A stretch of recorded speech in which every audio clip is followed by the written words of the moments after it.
ಎಲ್ಲರಿಗೂ ನಮಸ್ಕಾರ. ಕರ್ನಾಟಕ ರಾಜ್ಯದ ರಾಜಕೀಯ ದೊಡ್ಡ ಬೆಳವಣಿಗೆ ಆಗಿದೆ. ಹಿರಿಯರಾಗಿರ್ತಕ್ಕಂಥ ಮಾಜಿ ಮುಖ್ಯಮಂತ್ರಿಗಳು ಸನ್ಮಾನ್ಯ ಶ್ರೀ ಜಗದೀಶ್ ಶೆಟ್ಟರ್ ಜಿ ಅವರು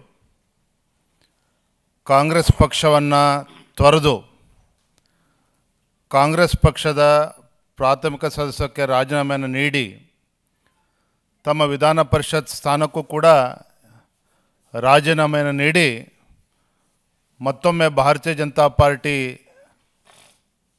ಸೇರ್ಪಡೆ ಆಗಿರ್ತಕ್ಕಂಥದ್ದು. ಅವರ ಮನೆಗೆ ಅವರು ಮರಳಿ ಬಂದಿರತಕ್ಕಂಥದ್ದು ರಾಜ್ಯದ ಭಾರತೀಯ ಜನತಾ ಪಾರ್ಟಿಯ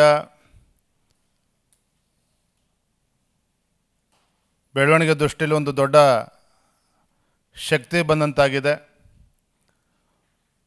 ರಾಜ್ಯದ ನಮ್ಮೆಲ್ಲ ಪಕ್ಷದ ಹಿರಿಯರು ಮತ್ತು ಕಾರ್ಯಕರ್ತರ ಅಪೇಕ್ಷೆಯೂ ಕೂಡ ಇತ್ತು. ಜಗದೀಶ್ ಶೆಟ್ಟರು ಹಿರಿಯರಿದ್ದಾರೆ, ಅವ್ರನ್ನ ವಾಪಸ್ಸು BJP ಕರೆತರಬೇಕು, ಅದರಿಂದ ಪಕ್ಷಕ್ಕೂ ಕೂಡ ಲಾಭ ಆಗ್ತದೆ ಅನ್ನೋ ಒಂದು ವಿಚಾರಗಳು ಹಲವಾರು ದಿನಗಳಿಂದ ಚರ್ಚೆ ಆಗಿತ್ತು. ಇವತ್ತು ಬೆಳಗ್ಗೆ ಭಾರತೀಯ ಜನತಾ ಪಾರ್ಟಿಯ ವರಿಷ್ಠರಾಗಿರ್ತಕ್ಕಂಥ ಮಾನ್ಯ ಗೃಹ ಮಂತ್ರಿಗಳು ಅಮಿತ್ ಶಾ ಜಿ ಅವರು ಅವರನ್ನು ಭೇಟಿ ಮಾಡಿ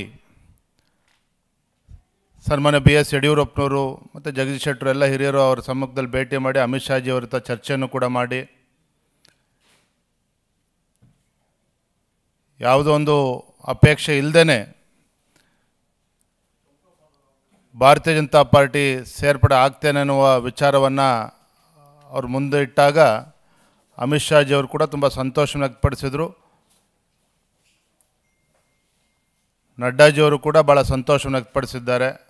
ನಮ್ಮೆಲ್ಲರಿಗೂ ಸಹ ರಾಜ್ಯದ ಪ್ರತಿಯೊಬ್ಬ ಭಾರತೀಯ ಜನತಾ ಪಾರ್ಟಿ ಕಾರ್ಯಕರ್ತನೂ ಕೂಡ ಮಾನ್ಯ ಜಗದೀಶ್ ಶೆಟ್ಟರ್ ಅವರು BJPಗೆ ಮರಳಿರ್ತಕ್ಕಂಥದ್ದು ತುಂಬ ಸಂತೋಷವನ್ನು ತಂದಿದೆ ಅಂಥೇಳಿ ನಾನು ಈ ಸಂದರ್ಭದಲ್ಲಿ ಹೇಳೋದಕ್ಕೆ ಇಚ್ಛೆಪಡ್ತೇನೆ.